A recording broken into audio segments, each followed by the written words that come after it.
Hello, Milwaukee Bucks fans. Welcome back to another episode of Bucks Latest presented by Fan Arch. As always, I'm your host, Dean Simon. And before we get into everything, please make sure to leave a like, leave a comment down below, and also subscribe. We are still very much on the road to 1,000 subscribers, so I would really appreciate it if you could hit that big red button down below. Also, turn on post notifications so you don't miss out on future episodes. All right, so first thing I wanted to get into today is that there's going to be a lot of different changes within the Bucks game plan and the Bucks play style going into the 25-26 season. And a lot of it is going to have to do with players outside of Giannis Antetokounmpo, surprisingly enough. Surprisingly enough, we will need more players than just the consensus top three MVP finalists to actually make positive contributions to have this team be some sort of winner or some sort of contender in the Eastern Conference. And one of those guys that I feel like could have a really huge impact on this team going forward, or at least going into this season, is Cole Anthony, and someone that I feel like should not be overshadowed when it comes to offensive productivity in within this lineup, especially coming from the bench, joining guys like Bobby Portis. So. The main reason why I wanted to get to him is because there was an article that came out from Milwaukee Journal Sentinel's Jim Owczarski, and he talked about the Bucks' need for consistency coming from their bench, and this just got me thinking that Cole Anthony, I won't say should, but could be a very significant answer or solution in terms of their bench playmaking. And Jim Owczarski's words are, quote, manufacturing consistent offense when Giannis is on the bench or out altogether is imperative. Ball movement is nice in theory, but when the one player on the team who commands to three defenders, my goodness, is not on the floor, will the rest of the team be disciplined enough to create open shots and then to make them?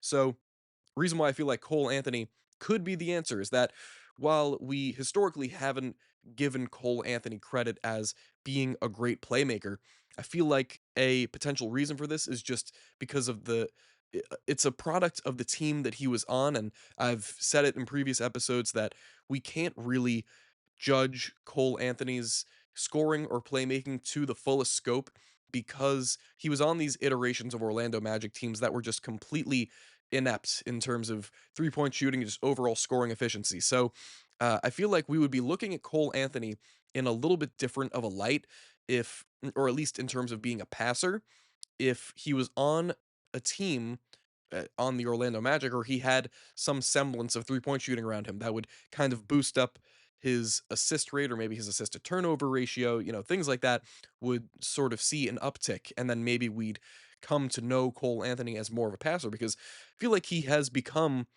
a more underrated playmaker in recent years, and going along with his bench scoring, and he's maintained his scoring efficiency enough to be considered a solid contributor coming off the bench.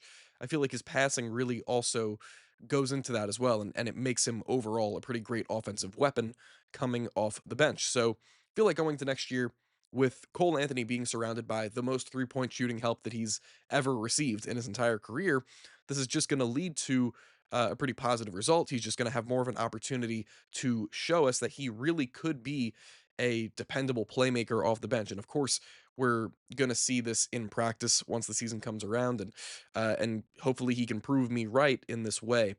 So I just think that the Bucks should really embrace Cole Anthony's passing potential, and especially given that he's being surrounded with more three-point shooting talent. All right, so moving on forward, I've been trying to stray away from the trade pitches and different ideas, especially in the aftermath of the whole Giannis trade saga and after it came to an end.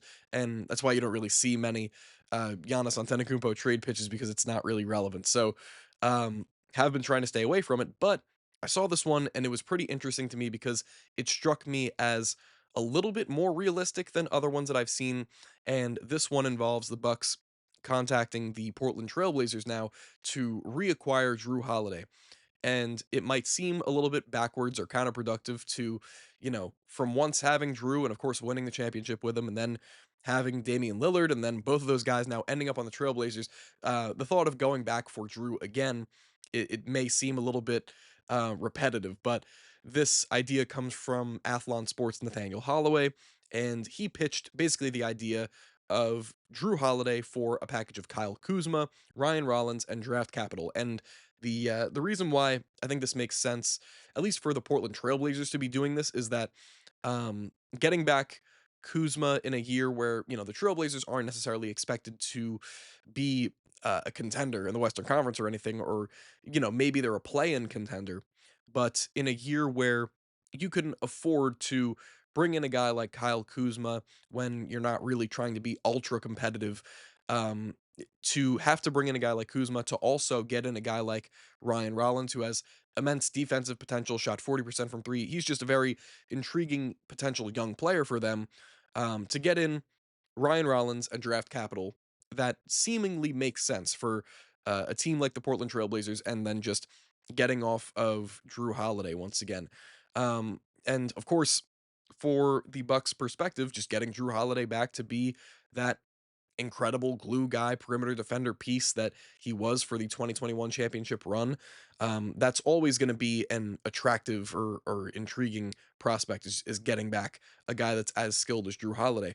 But the reason why maybe this wouldn't necessarily go over well with Bucks fans, or at least the front office when thinking about a deal like this, is just realizing the flat number of how much money Jrue Holiday makes. It's really an insane amount.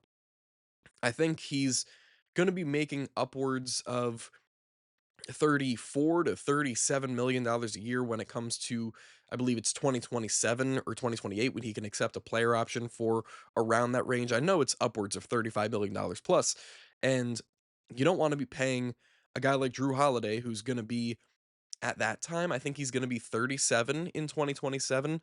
You don't want to be paying him upwards of $37 million. So, just from a salary standpoint, and of course after the wave and stretch of Damian Lillard, that's not something that's going to be feasible in terms of the Bucks salary cap sheet. So, from a just general team building perspective, yes, bringing back a guy like Jrue Holiday or of his caliber would be fantastic for the Bucks' chances of competing, but just from a salary standpoint, it just doesn't really seem that plausible. Though I would really, it it wouldn't be a shock to me if the Bucks were to try and pursue a move of that nature, but um, just in the grand scheme of things, it doesn't really seem like the best thing for the future of the Bucks' potential team building aspirations. So when I talk about this new play style here, I'm really thinking about the Bucks need to get out on the break more and really emphasize their transition attack, and the fact that I think it's really going to make a pretty magnificent leap going forward into next year. And this is especially with the three-point shooting emphasis, and having a bunch of pretty decent perimeter defenders, and of course Miles Turner, and all of these ideas really came together in this latest article that I've seen from Fansided's Dalton Sell, and his words were: players like Kevin Porter Jr., Ryan Rollins, and Cole Anthony can generate turnovers or push the pace after a rebound to generate extra buckets. Simultaneously, Gary Trent Jr. and AJ Green can run the floor and get open on the perimeter, giving them great transition looks. Giannis is still the freight train that he is, so teams still have to worry about his dominance constantly. um, this was talking about, the grand scheme of things, or the point of this article was the fact that the Bucks do have some pretty good pieces that can lead to basically not an overhaul in terms of their game plan or game, play style, but just the fact that they have guys like Kevin Porter Jr., Ryan Rollins, Cole Anthony, that may not be viewed as the best defensive players, but they have become, Ryan Rollins, for lack of a better term, it's his shtick. But Kevin Porter Jr. and Cole Anthony have become really underrated, solid defenders at the point guard position, and you can see that from a box score or advanced stat perspective. But just the eye test will tell you that these guys are very active and competitive on the defensive end. And just having those guys, plus your straight shooters like your Gary Trent Jr.'s, your AJ Greens, your Torian Princes, it's really going to be creating so many different um, potential avenues for offense to create itself. Just off of getting in passing lanes and creating fast break opportunities. There's going to be ample opportunity for a guy like AJ Green to just run straight to the corner and get a wide open look. But a big part of this of course, is Miles Turner also coming in to replace Brook Lopez. And Dalton Sell actually continues on with this point and says, perhaps the biggest difference maker for the Milwaukee Bucks will be Miles Turner, the Brook Lopez replacement. For all the good he did, running the floor was not one of Lopez's many strengths. Among centers to log at least 700 minutes last season, this was pretty crazy to me. Lopez ranked third from last in the NBA in total fast break points with just 10. He did so in about 2,500 minutes. Miles Turner won't dominate this statistic league wide, but he can certainly provide more of a boost than Lopez. The big man playing in Indiana's fast paced offense had 45 fast break points last year. If he can bring some of that to Milwaukee, it would be a significant boost for this retooled team.